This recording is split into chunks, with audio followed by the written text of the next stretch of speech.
what they call the double glaze ceiling for black women, where we not only have to fight issues around gender, but also racism. And we ask ourselves, look in South Africa, there's the highest percentage of men that are in leadership, and it's white men that are in leadership.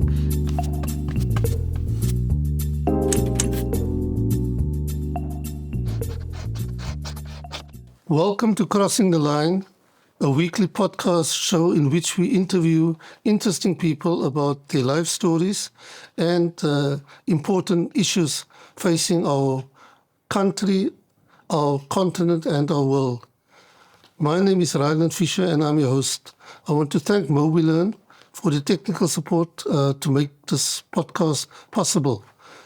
My guest today is Rosieda Shabodien, who has been described, and I have to read it, as a visionary leader, accomplished coach, and seasoned gender and development practitioner, widely recognized for steadfast commitment to women's empowerment. So we will try to unpack at least some of it today. I don't think we can do all of it in 1 hour. Welcome, Rosieda. Thank you for interviewing me. I was delightfully surprised when you gave me an email to ask me to be interviewed. So I'm delighted to be here. Well, I think you're an interesting person, and that's the one criteria for my guest. Oh, wonderful. Yeah. So I'd like to start with stuff that's not on your CV. And I must say, your CV didn't help me much. Oh, okay. So, I mean, yeah, so we can get an idea of who and what you are. So maybe let's start with kind of what, where you grew up, where you went to school, the kind of the early influences in your life that impacted on your life afterwards. Yeah. So I was born in Elsies River. The reason why I tell this story is that I often say it's not where you are born, it's what you make of your life. So I was born in a backyard dwelling. And my mom tells me the story about how I was born. Basically, as the midwife caught me, she wrapped me in newspaper. And I always say that I think that newspaper sinked into my skin.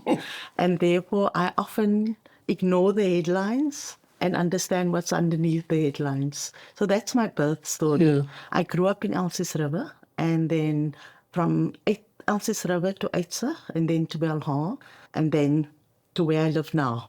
Yeah, okay. So that's we grew up in working class in northern suburbs. And that has made me who I am today. And so where did you go to school?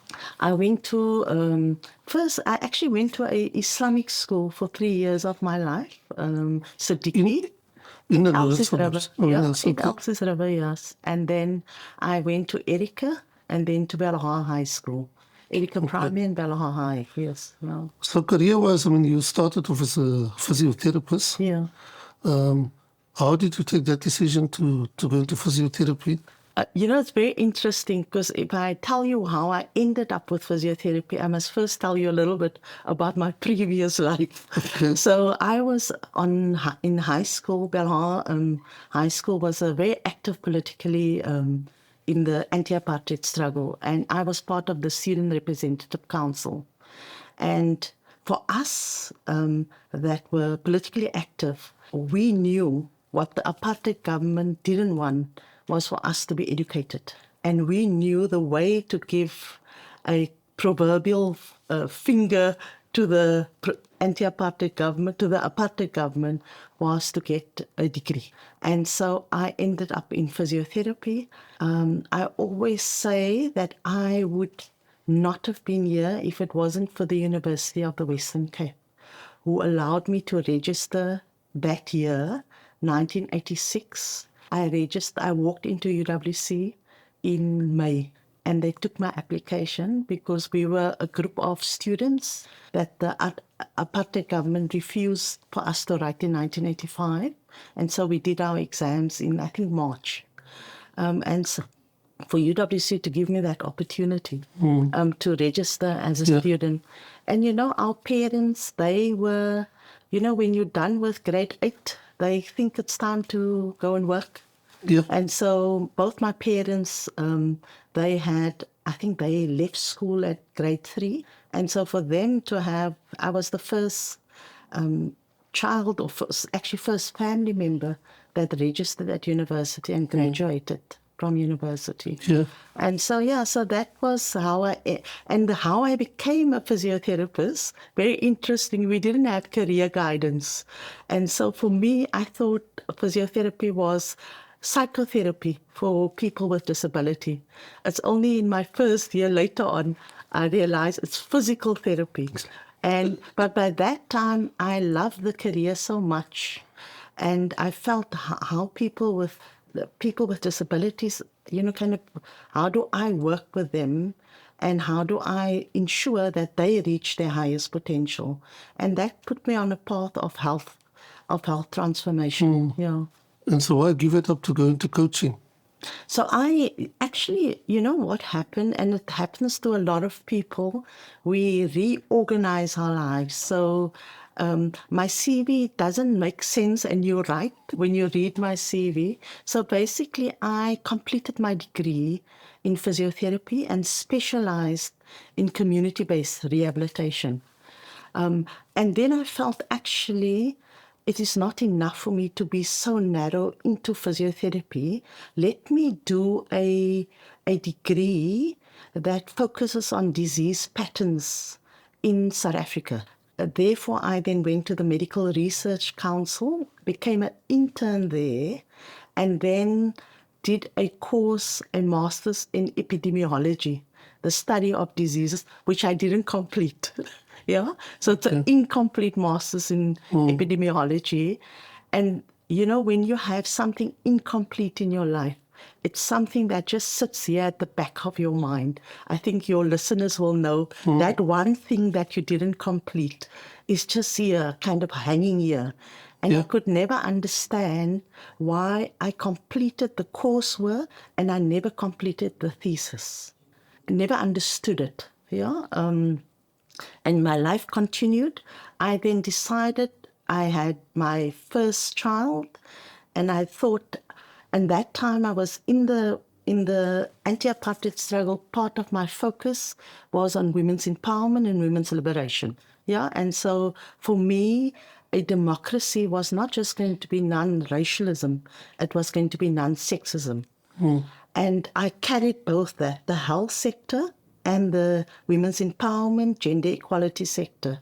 And when I had my first child, Tahrir, I decided actually I have to make a choice. And then I went full-time into the gender sector. And that's why you'll see from my CV, suddenly there's no more health. It's suddenly into gender and development. Yeah, because I had to make a choice there. Yeah. Yeah. So when I was growing up, there wasn't such a thing as a coach. Yeah. I don't know, maybe it was maybe I was just oblivious. Obviously growing up in Cape Flats, we were oblivious to many things also. But is it a fairly recent thing for people It's to... fairly new. It was new to me as well. And that's why I told you the story about the incomplete masters in epidemiology. That, and also my sense of being very active in the anti-apartheid struggle, but my inability to do public speaking. I was what they call now the new term, a glossophobia. At that time, I was just painfully shy. Yeah. To actually kind of, whenever I saw a mic, I would step back. I would just be so afraid to make my voice heard. And of course, in the anti-apartheid struggle, we had no mentors, no coaches. I was part of the Call of Islam. They saw my... They would just push you in front of They would just push you in front of, on the stage. Yeah. And so I knew the message I had to give. But my message, because of the wobbleness of my voice, the scaredness of my voice, I could never do the job so that people can hear the message. And it's something that I just felt it's my own thing. Yeah, the incomplete masters, the inability to do public speaking, my shyness, my kind of withdrawal when I see, oh, here's the spotlight on me. So, for example, if you were to ask me if I was still in that same state that I was when I was younger, if you were to say, I invite you to this podcast, I would say no. And that was my life. It's no for anything that required my voice to be heard. But that didn't prevent me from doing the work. So you can imagine how frustrating it is. You're working in the anti-apartheid struggle, you're in the leadership, but as soon as someone say, now you speak, then I would step back. Yeah. And so all of those kind of moments in my life, I realized actually maybe it's not just me. Maybe there's other women that also have issues in terms of articulating what they are busy with. And so for a long time, I trained women to take up political positions in political parties. In the gender advocacy program, which I was the director. And then I would go out to the communities, I would train these women, and in these community training setups, these women will go, yes, yes, yes, I'm going to step up, I'm going to be in leadership, I'm going to become a political member. Then I come back the next year to the same community, and these women that were so raw didn't become leaders in the community. And I asked myself, what is this methodology that I'm using that is not allowing women to see their worth and what they are capable of? And so I started to explore. In 2005, I went around to the different universities and asked, do you have a coaching course? Because then I heard about coaching. And basically the reason why I got attracted to this concept of coaching, it is because it's not advising. It's not saying, I have walked this journey, follow me. It is asking the individual, what is the things that the kind of questions you ask, allow the person to reflect about what holds them back, what allows them not to show up in their brilliant self. And so I found that attractive because I realized, sure, when I was saying I can't complete my epidemiology career, people said, no, but you must just do this, you must just do that.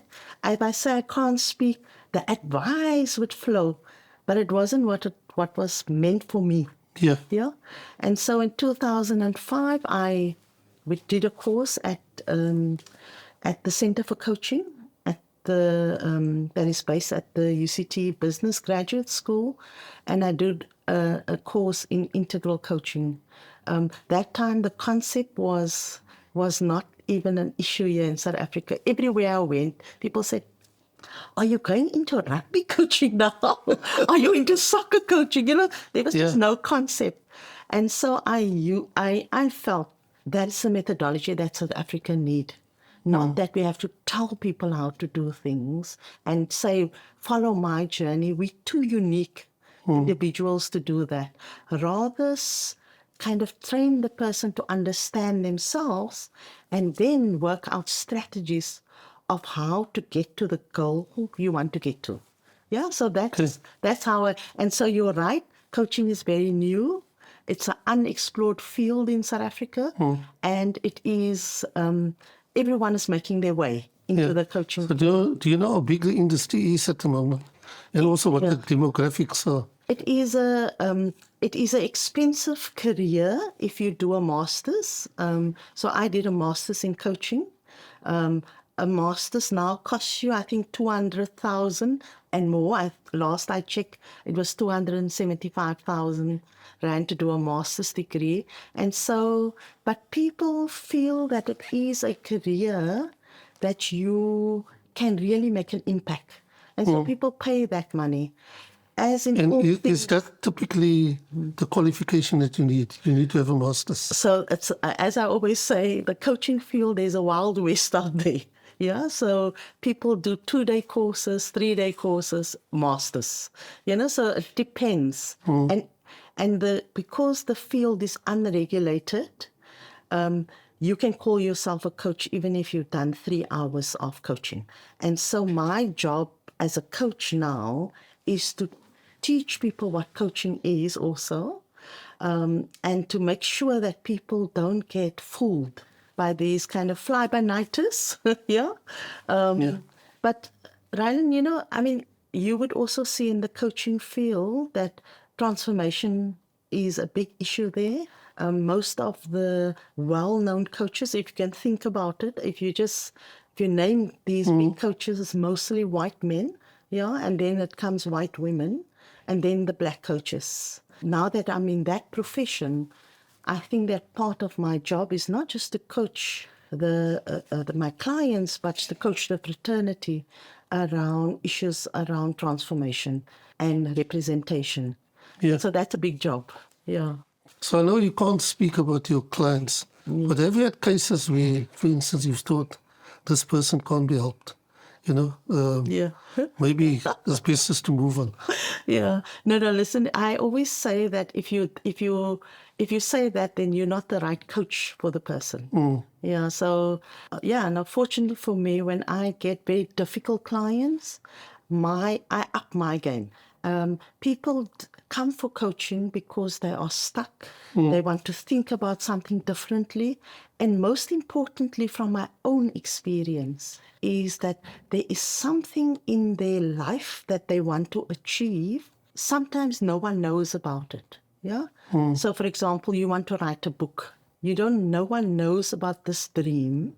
And I call that self-defined goals. And then what happens is that you just never achieve it. And you live with that regret. There's a lot of people that live with regret of the things they haven't done. Yeah. Okay. And my inspiration to these people is to say, it's not too late. Whatever you have decided you needed, let us work on a way for you to get to done.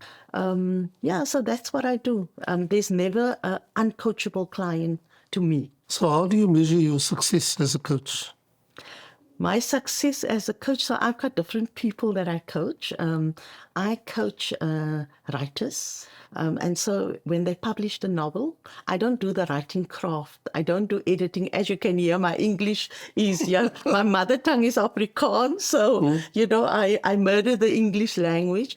But I do get my academic staff. So I specialize in coaching women. Yeah.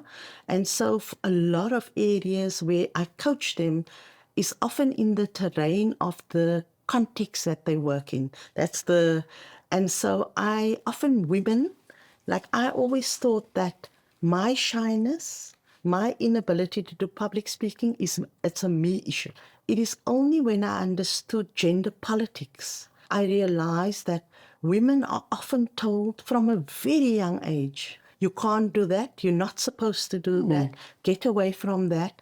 And for me, growing up in a Muslim community, that is another level of censorship about being a woman, being a girl. And I realized that these little messages, big messages, small messages, kind of infiltrate into our soul. And women suddenly think that they can't. Yeah? And it's not to do with their abilities. It's what the context told them. Yeah. And that released me from my own understanding of my own fear of speaking publicly. Because then I realized, I've been told. I remember Imam telling me when I was in the anti-apartheid struggle, I was probably around 16, and he didn't want me to be part of the anti-apartheid struggle. One, he said to me that I'm going to work with non-Muslims.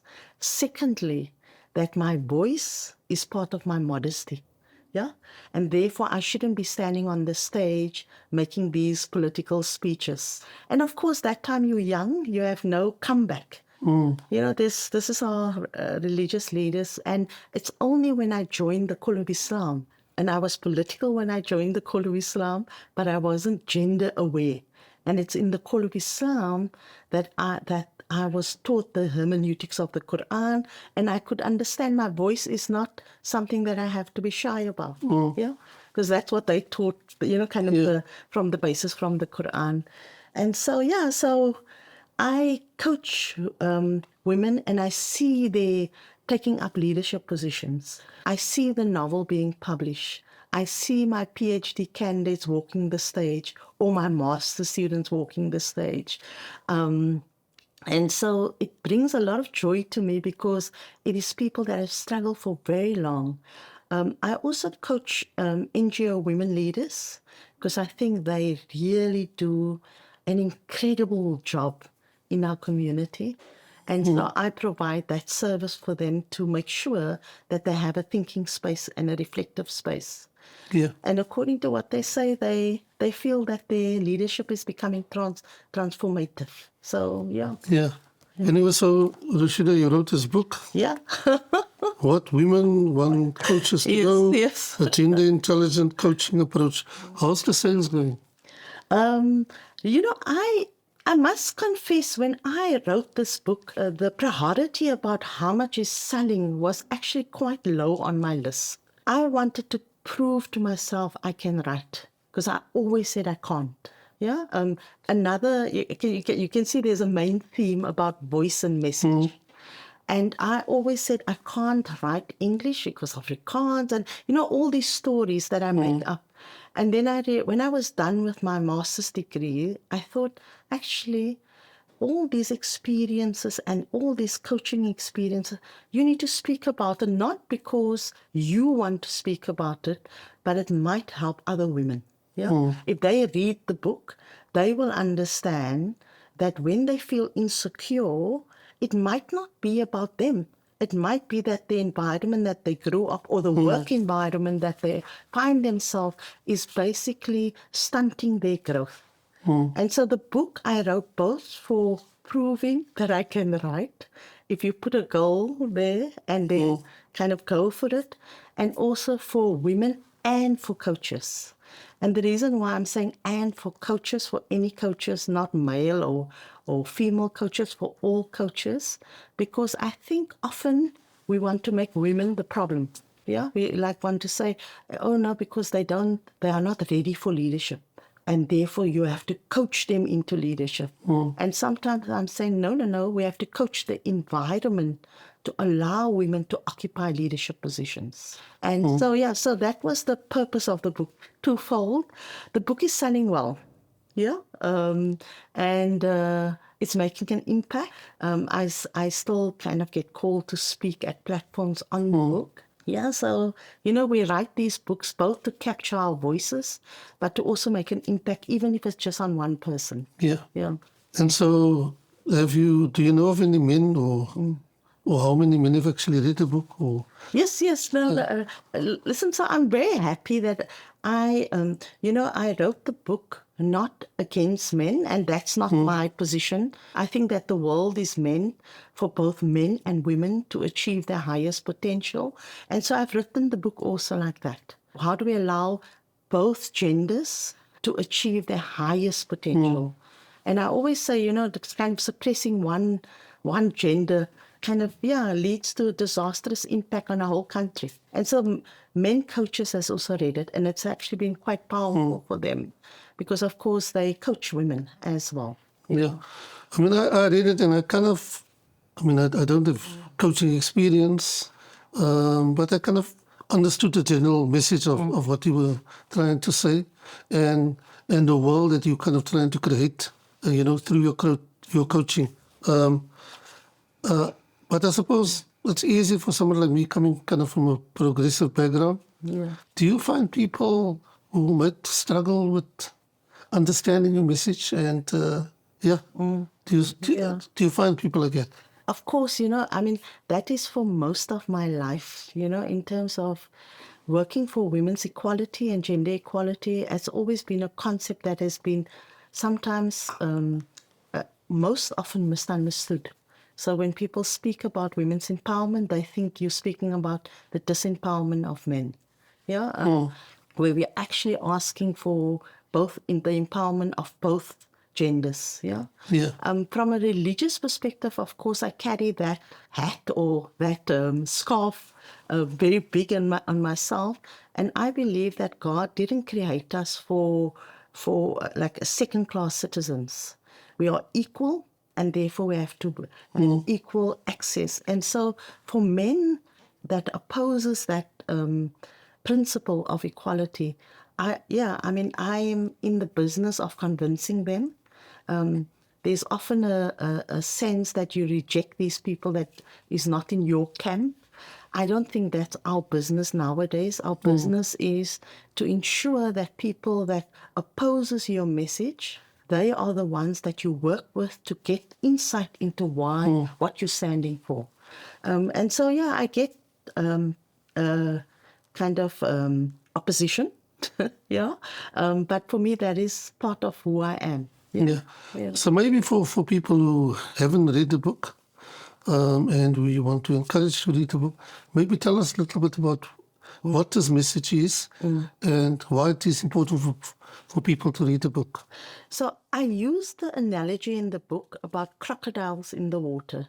So I'm saying that often we treat women as if there's a problem with them. Yeah, we train them to swim. We train them how to, like we say, increase the stroke. The stroke is not better, swim faster. But when they jump into the water, we forget to tell them that there's crocodiles in the water.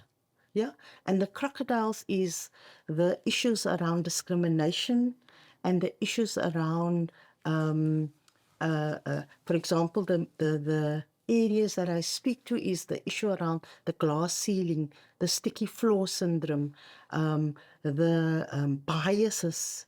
That is the crocodiles in the water. Asked to swim in the leadership journey. We jump in, but what we forget is that there's little crocodiles. Nobody tells us that. We know that like so far along, patriarchy, gender bias, doubt and all of that is with us. No, because remember, for most of us, we were told, don't brag, know your place. And if we don't understand that, we're asking women to jump in, and then we say, there's no problem, you are the problem.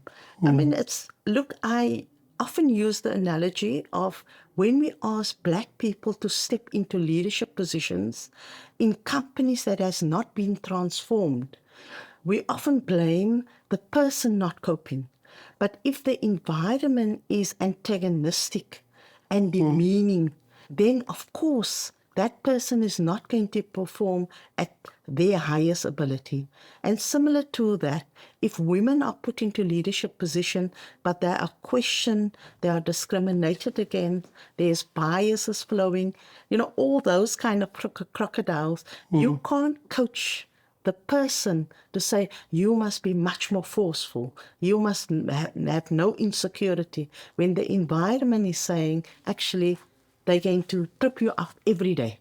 Yeah. And so, this issue around the boys' club, the what they call the double glaze ceiling for Black women, where we not only have to fight issues around gender, but also racism. And we ask ourselves, look in South Africa, there's the highest percentages of men that are in leadership, and it's white men that are in leadership. So why, what is it that prevent us from having a more equal leadership representation in South Africa? And so I coach women, not just and I coach men as well, but I'm coaching them to understand what is the environment that they create. And if they encounter an environment of racism and sexism, how do they use their skills to overcome that? Yeah, or to shift the issues. Yeah. I know you said that in your coaching, you don't tell people about, I've been there and I've done this and stuff like that. But listening to you, I kind of get this sense that your involvement in the anti-apartheid struggle inspires a lot of what you do and inspires a lot of your coaching also.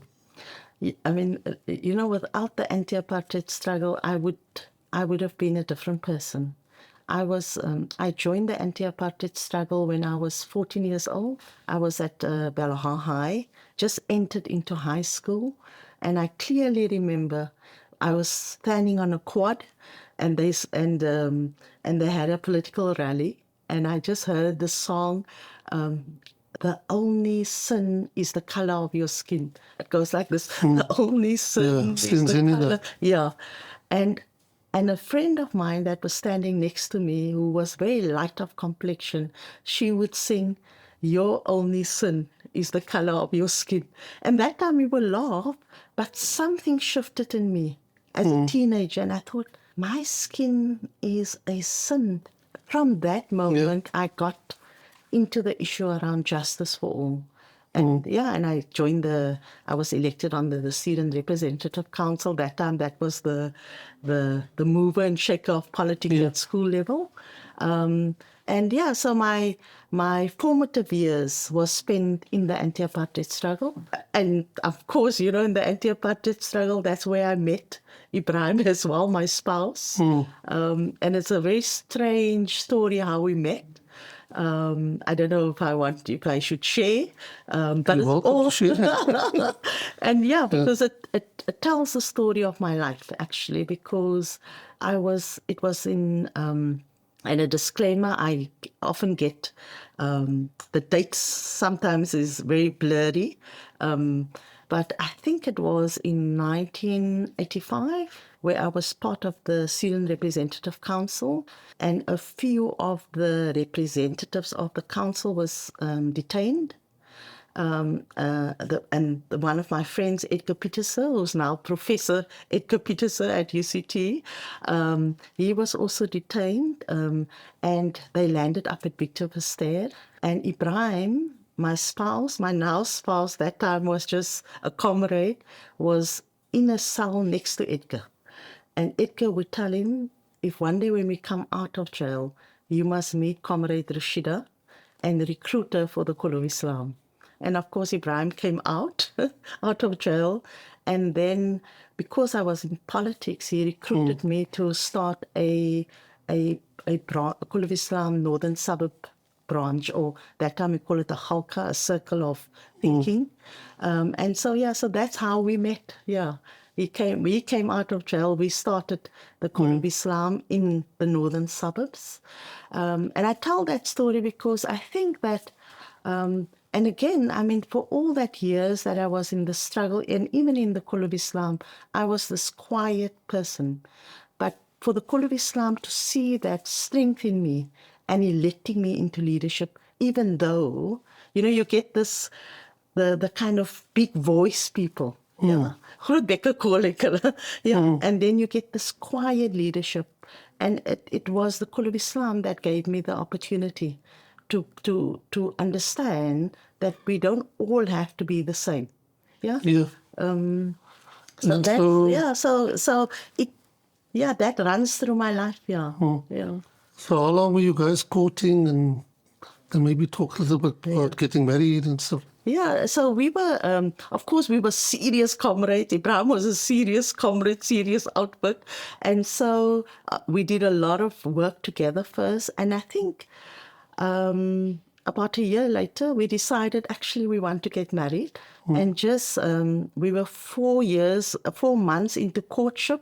My daughter will laugh if I call this courtship because they said such an old term.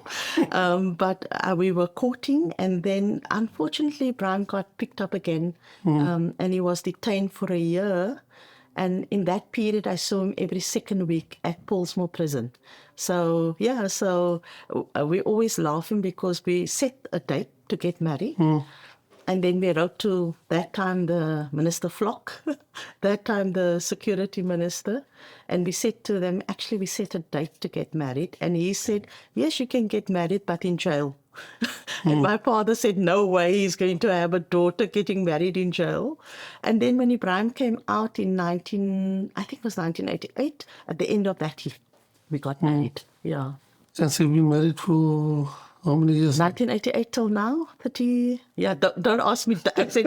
I said, don't ask me dates. 37 years. 37 years. Yeah. So how has it been? I mean, it's really been a kind of a relationship of being through thick and thin, and sickness and health, and all of those kind of things. It's tough moments. Absolutely. Ibrahim, when we got married, Ibrahim was under house arrest and that means you are in the house from, people don't understand that anymore, so I have to explain. And from 6 o'clock till 6 o'clock, you must be, you are allowed out, but then you have to be in the house from 6 o'clock onwards. And restricted movement can only be in certain areas. But I think, Rylan, when you ask me about, kind of why I do the work that I do, is that when Ibrahim and I got married, we made a commitment that we will practice equality in our relationship as well. And I thought for a very long time that is what everyone does. Ibrahim was absolutely clear that he's not going to fall in a patriarchal trap or where I become the housewife, meaning domestic care, and he is the breadwinner out there, even though I was working. And so we decided to split caring, cooking, and childcare, cooking, caring. What does the other C that occupies women? But anyway, we split it absolutely down the middle. Ibrahim drew up a timetable for the first week in our marriage. Who does what when? No? And so we would share cooking, we should caring and cleaning. Yeah. Yeah, and I think that drives me because I think how wonderful our relationship is that no one has to live in the shadow of another person. And that is often what they require women to do, to live in the shadow of their partner. And so it drives me, the women equality, saying, actually, it's not scary. It's actually a very liberated life. I often speak about our relationship because, of course, my spouse, Ibrahim Rasool, is a well-known figure. Yeah. And often when people meet me, they have this idea in their head that this is the wife, the typical template. Yeah. And I never thought I had to speak about how our relationship has been formed, what kind of marriage template we have elected to adopt. But I mean, I think about 10 years ago, I realized if we don't speak about how we constructed our marriage, people think that there's only one way to live with each other. Yeah. Yeah. And so now I speak about it. People have their stereotypes of who we are. I have to allow that. But in our relationship, we are very clear that each one of us must walk our own life journey. Each one is given a canvas, and we have to paint that canvas a multitude of technical colors.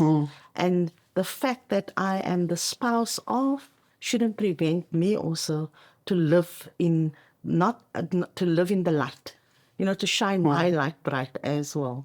Yeah, so that's one of the reasons why I do this work as well. So, I mean, so you've described yourself as an introvert, and I suppose it means, I mean, yeah. Is Ibrahim an extrovert? And in a situation like that, the extrovert probably becomes a bit more prominent. But do you find that there's a balance for an introvert to be married to an extrovert? Yeah. And that the two of you kind of balance each other out also in some ways. Listen, in a strange way, both Ibrahim and I use this big term introvert, but it's basically that you love to be on your own. But I think both Ibrahim and I am like that. But both of our careers and our life purposes is basically forcing us to be public people. Yeah, particularly Brian. I mean, people think that he's this, this extrovert, but often I have to say, look, you have to show up in the way and engage with people. But we love our downtime, we love our quiet time.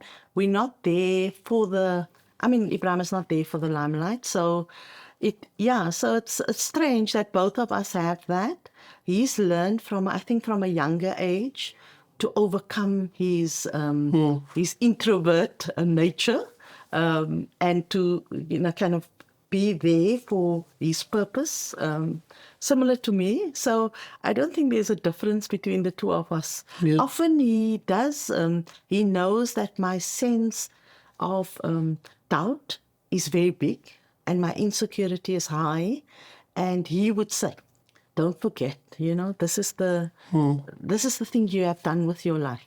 Don't step back. Yeah. He doesn't have that high level of insecurity that I sit with.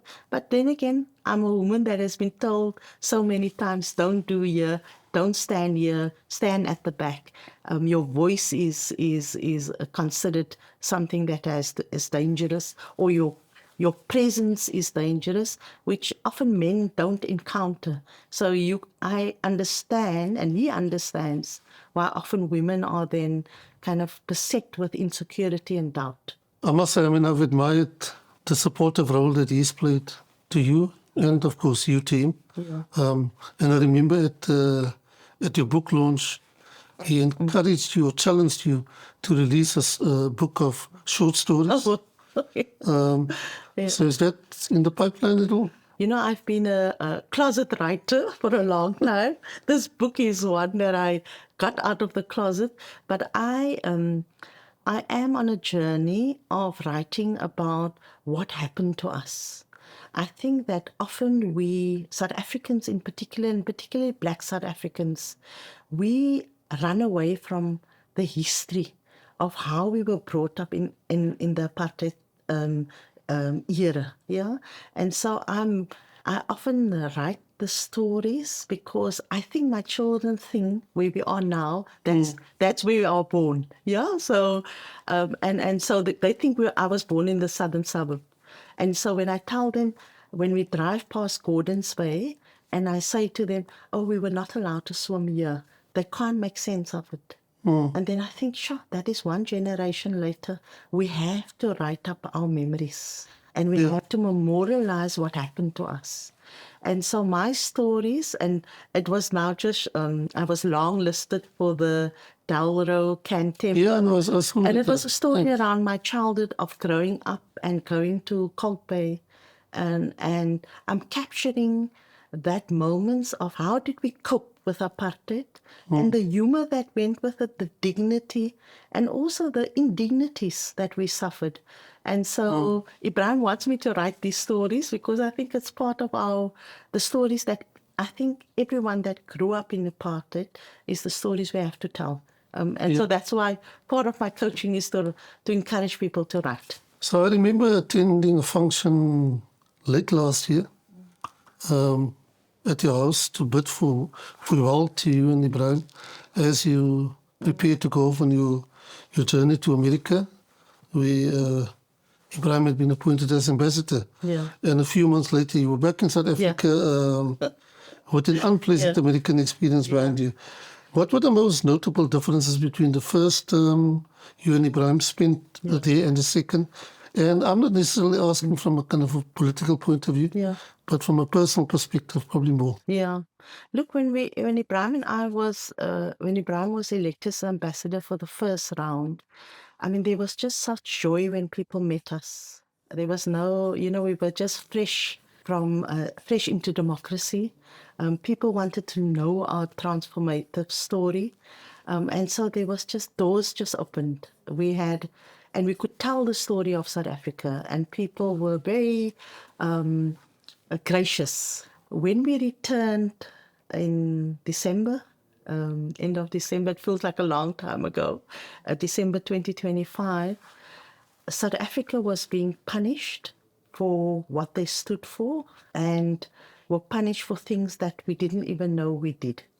So there's this white genocide story, and then, of course, the Palestinian case that we've made. And you could see that there was ambivalence about Ibrahim's presence in America. People often ask me, like, kind of, do you agree that, that Ibrahim spoke up, that he was declared persona non grata? And I say we've never no anti-apartheid activist has ever stepped away of telling the truth. And that's our habit. And if you get punished for it, that was that moment, But I must say, Ryan, when we were on our way back home, it was a very difficult period for us. Because, of course, Ibrahim went there with a mission. I was continuing with my work online, and that's the wonderful word of coaching. I continued coaching online. And so, but of course, when you're there, you also play a role as the ambassador's spouse. And your role is not about promoting you, but promoting South Africa for investment to come back to South Africa. So we had a clear mission. And so that mission was taken away is a sad thing, but we understood completely why it happened. And we were completely kind of clear what is creating this situation. I can only summarize it in the story was when we came back from America, we were at this airport and someone walked up to Ibrahim and I thought, sure, they're going to kind of attack Ibrahim for this, what he said. And the woman was from Lebanon and she recognized Ibrahim and she said to Ibrahim, hold your head up high. You could have said Trump's hair was short and he would still have kicked you out. And that was the case. Whatever Ibrahim said, they were, from the moment we arrived, they called us anti-Semites, they called us jihad-loving people, all kinds of names. So we were not surprised when the PNG came. Yeah? So Rylan, also, I mean, and people don't understand it, why I feel no regret about this, because I'm also saying what a life, yeah, to live at the edge of life. One day you're in America, the next day you're in South Africa. Yeah. I mean, there's not one day that are the same for us. And of course, when we arrived here, I mean, the welcome we received, yeah. And so that happened. It made us stronger. It didn't defeat us. And that's the moments that Ibrahim and I, like we are like a unit. We in step, yeah, because we know we both believe in the same world that we want to create, a world for all, yeah, where people kind of live in peace. And so when that happened to him, I was there. Yeah, I said that was the right thing to say. It is what it is, and we make peace with ourselves. And South Africans, when we got home, they also said that was the right thing to say. Yeah. You know, I've always kind of believed that Ibrahim has been somehow out of place in the political space. That he is so good at doing the world for all kind of stuff. Yeah. In fact, the unifying work Yeah. that he's been doing for decades. And I've noticed that he's gone back to that. Yeah. It's almost like that's almost his fall safe in a way. Yeah. Look, it's not a full safe. You know what it is that I think Ibrahim and I both have made decisions in our lives. Positions are not going to determine our life.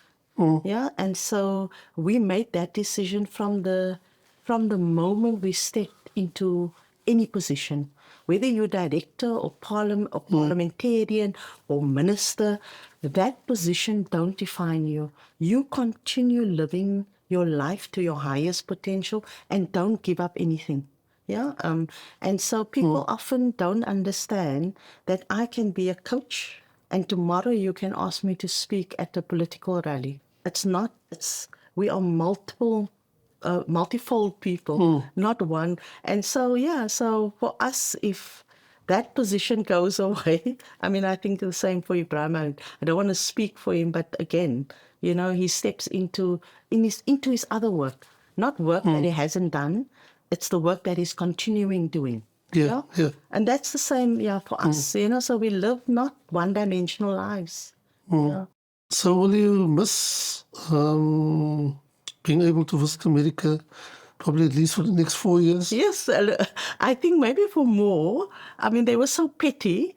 They actually called us to say that they're kind of banning us from America, and we can't even fly by a airport in America. And for both of us, and I've said, oh, but I'm independent. But they said no for both of us. We have got deep friendships in America. And that's the friendships that we're continuing keeping, you know, kind of that we will continue connect with. And we have organizations that we connect with there. They can say we can't be physically there, but we can still be there. Yeah. So it's sad. I love America. I wanted to go back to Alaska. Ibrahim and I love adventures. We wanted to go back to Alaska. We can't go now. I wanted to see the northern lights through Alaska. But look, we are, it is what it is in a sense. Yeah. Yeah. And do you think that South Africa will be able to reset its relationship with America, under the present administration? I think they would. I think based on, I was quite, and so when I speak in my own voice. I'm not speaking so I'm saying to the audience now, this is my opinion. Ibrahim has a different opinion. Yeah. Well, isn't it? Yeah.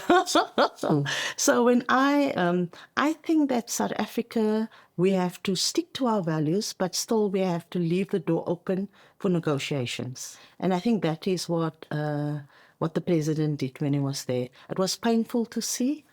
Trump is not a good person. He treats black people with disrespect, and you could see that on And women also. yeah, and it was painful to see. And I spoke to a lot of people of color to say that, to see that happening, maybe only people of color could see that indignity. But the president had to stand up for what? For South Africa. Yeah, he couldn't say, let me leave this room. He had to kind of face it for the bigger purpose. And again, often I think in life, we have to we can't do what is just emotionally right for us. We have to kind of hold on for what is the big outcome you want. Yeah. And so even in my work that I do with women, I often ask women to step away from the feelings part to the factual part. And I think that is what President Ramaphosa did. He stepped into the factual domain and say, what is my purpose here? But not denying the indignities that the South African delegation faced, and not accepting the fact that there was a sense that white people can speak for us. Yeah. So it was a story of the people of color story. Yeah. Of how we are often faced with racism. Continue being faced with racism. Yeah. So we've talked about your history of involvement in the struggle against apartheid. If you reflect on the things that we kind of believed in those days, and you look at the situation today, do you feel positive, negative about the state of our country? I feel positive. I think that there are challenges. The one area that I think we are challenged about is the level of violence in South Africa. I think we are not a violent society, but we have been brutalized by the apartheid government. And so we have to work on how do we create a society that are at peace with itself. Yeah, we're not. Yeah, and then of course there's the big painful area of violence against women and girl children. And for me, that is where the faith communities have to step up. You can't have a country that has, I think now 80% of people belonging to one or other faith community. And this is what we get. So I'm asking faith leaders, what are you doing to create this peaceful society? And what are you saying about women that allow men to think that women can be abused? Yeah, so I think that's one area that I feel we can work on. I'm positive because I think when you were part of the anti-apartheid struggle, when we said freedom in our lifetime, we often thought freedom is not going to come. And here we are. When we got our freedom, we also thought, we were so quick to celebrate. We thought there wasn't much work to do in terms of the way we kind of conscientize people. And I think that people are realizing now we still have to do a lot of transformative work in our country and not kind of run away of what happened to us, Yeah. but rather take it with us and say, how do we create a new society then? Yeah. So I'm positive, but also knowing that we have to dig deep. We have to make our hands dirty. We have to create the world with what we do. And Yeah. often I think where my negativity comes in is that I think often people speak too much and do very little. And I often ask people, so what are you going to do to create the society that you long for? And until we do, we can create the future we want. So when you're not coaching or trying to change the world, what do you do to relax? Similar to you, we do long walks. I love walking, listening to podcasts, but walking is a way of kind of really going deep within yourself and kind of making sense of the world. So we do a lot of long walkings. We do a lot of adventures. That is, we call the adventures knocking us back to life. And some people call it extreme sport. We just call it adventures. So, for example, we went to climb a glacier 2 years ago. Sure. Ibrahim and I swam at the edge of the Victoria Falls. We swam over the Livingston, and swam to the edge where there's a kind of, and so we do things that wakes us up. Yeah, and if we're done, you feel like, okay, we're back to. So that's what we do. Yeah, we do kind of real things that take us out of our comfort zones. Yeah. And finally, what message do you have for young people who might be watching, listening to this podcast, and who might feel that they are inspired to follow in your footsteps? So I think we're ending up where we started. I always tell young people, it doesn't matter where you are born or who gave birth to you.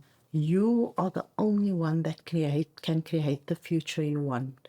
And so take up all the opportunities you can get and don't stand back because of anything around race or gender or anything like that.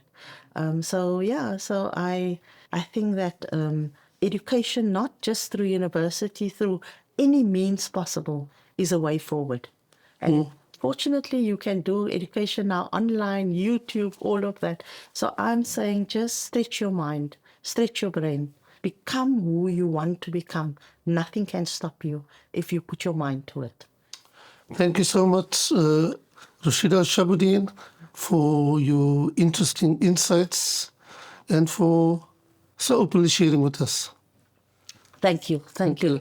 Thank you for your questions. I really appreciate it. Yeah. Thank you to Mobilan for their invaluable support.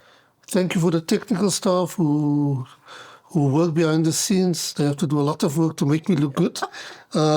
Thank you for the guests who joined us online. You can follow us on social media, TikTok, Instagram, Facebook, LinkedIn, etc. Thank you for watching Crossing the Line. If you have any comments, things that we can improve, things that we can do differently, please let us know. If you have any guests that you think we should be calling into the studio to have a discussion with, please also let us know. My name is Ryland Fisher, and it's been my pleasure hosting Crossing the Line. Until the next time we meet, goodbye.